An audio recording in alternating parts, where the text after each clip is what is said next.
TV Dinakaran அவர்கள் விஜய்க்கு ஆதரவாக கருத்துக்கள் தெரிவிச்சுட்டு வந்துட்டு இருக்காங்க.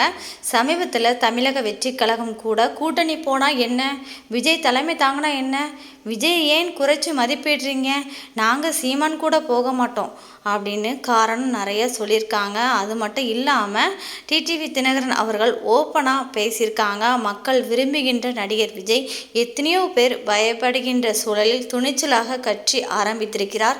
நீங்கள் நினைக்காத கூட்டணியெல்லாம் அமைய வாய்ப்பு இருக்கிறது அப்படிங்கிற ஒரு மறைமுகமாக சொல்லியிருக்காங்க. டிடிவி தினகரன் அவர்கள் சமீபத்தில் அளித்த பேட்டியில் நடிகர் விஜயின் தமிழக வெற்றி கழகத்துடன் கூட்டணி அமைப்பதற்கான சாத்தியக்கூறுகள் குறித்து பேசியிருக்காங்க. அவரது இந்த கருத்து அரசியல் அரங்கில் ஒரு புதிய விவாதத்தை தொடங்கியிருக்கு. ஸோ டிடி தினகரன் அவர்கள் என்ன பேசினாங்க அப்படிங்கிறத கூட்டணி வெற்றி பெறும், அவ்வளோதான். இப்போ நாங்கள் சீமானோட போக மாட்டோம், ஏன்னா அவர் சீமான் தனியாக நிற்பார். மற்ற அது நிச்சயம் போக மாட்டோம். உங்கள் ஆசை இருக்கா திமுகவில் போகணும் தானே? இன்னும் புதிய கூட்டணிலாம் உருவாகுது சார். இன்னொன்று அண்ணன் பன்னீர்செல்வம் சொன்ன மாதிரி அரசியலில் எதுவும் நடக்கும், அதான் வச்சுங்க. ஆமாம், அதனால் அதை தான் சொல்கிறேன். அதான் எதுவும் நடக்கலாம்ல. எங்களுக்கு கூட்டணி அவசியம், எங்களுக்கு we are open, doors are open. என்ன இது ஒன்றும் ஒரே கொள்கையாக தான் ஒரே கட்சியாக இல்லை. எங்களுடைய ஃபஸ்ட்டு ஆப்ஷன் என்டிஏ தான், அது உண்மை. ஆனால் அங்கே உள்ளவர்கள், எங்கள் அம்மாவுடைய கட்சியில் உள்ளவர்கள் சரியான முடிவு எடுத்தால் நாங்கள் போவோம், அவ்வளோதான். இது கண்டிஷன்லாம் இல்லை. எங்கே நாங்கள் எப்படி வர முடியுங்கிறது தான். தெரியலன்னா அது it's up to them. Vijay கூட்டணிக்கு போறதால இருந்தா விஜய் தலைமையெல்லாம் ஏற்கக்கூடிய அளவுக்கு அமமுக போன்ற கட்சிகள்லாம் பின்னாடி பாருங்க, அவருக்கானே தலைமை இருப்பாரு. இல்லைங்க, நீங்க தான் சொல்றீங்களா நாங்க பிஸ்கோத்து கட்சின்னு சொல்றீங்க. நாங்க அவருக்கு 15% ஓட்டு இருக்கு, பெரிய தாக்கத்தை ஏற்படுத்துவாருங்க. அவர் கூட போட என்ன சார் நீங்க சார் எங்களுடைய உயரம் ஏன் அவர் தலைமை தாங்கினா அவரு இல்ல, அவர் தலைமை தாங்கக்கூடாதுன்னு ஏதாவது இது இருக்கா? நீங்க சும்மா ஏதாவது கேள்வி கேட்டு உங்க பத்திரிகையில போடுறதுக்காக நீங்க பேசாதீங்க.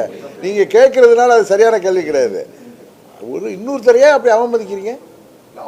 ஆமா, இல்ல இல்ல இல்ல, அது என்ன சம்மதம் இருக்கா? அவர் தலைமை ஏற்றுக்க, அவர் ஒரு கட்சி நடத்துறாருல, எந்த கட்சியோட சேரலாம் வேணாங்க.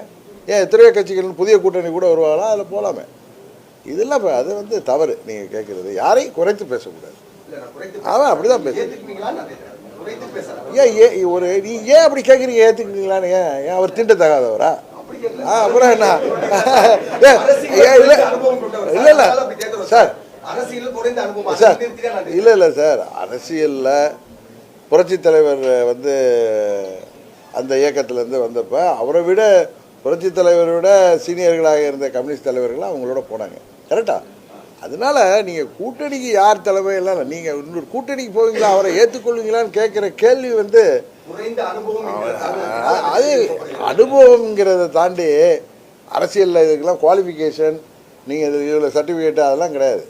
அது எது தேவையோ அதை நாங்கள் செய்வோம், அதுதானே தவிர நீங்கள் அவர் என்ன ஏன் அவரை போய் நீங்கள் குறைச்சி மதிப்பிடணும்? நாங்கள் என்றைக்கு யாரையும் குறைச்சி மதிப்பிவிட்டோம், யாரையும் குறைச்சி பேசிவிட்டோம். இந்த கூட சொன்ன நண்பர் சீமான் சில கருத்தில் வேறுபறப்ப எடுத்து பேசுவேனே தவிர மற்றபடி எங்களுக்கு அவருக்கு ஒன்று சொன்னாங்க. அவர் கூட்டணிக்கு வரமாட்டார், தனியாக நிற்பேன்னு சொன்னார். அதனால் அவரோட போக வாய்ப்பு இல்லைன்னு சொன்னேன். கரெக்டு தான். நான் ஒன்றும் மறைச்சி பேசலை. கூட்டணி என்பது தேர்தலுக்காக மாத்திரம்தான், வெற்றியை நோக்கி தான், யார் ஆட்சி அமைக்கணுங்கிறது தான். அதனால் நீங்களாக போட்டு உருட்டிகிட்டு இருக்காதீங்க. உங்களுக்கு நான் எல்லாத்தையும் பை சொல்லிட்டேன். வேறு எதுவும் கேட்குறதுனா கேளுங்க. பட் நீங்கள் கேட்குற கேள்வி சரியில்லைன்னா சரியில்லைன்னு சொல்கிற உரிமை எனக்கு இருக்குது.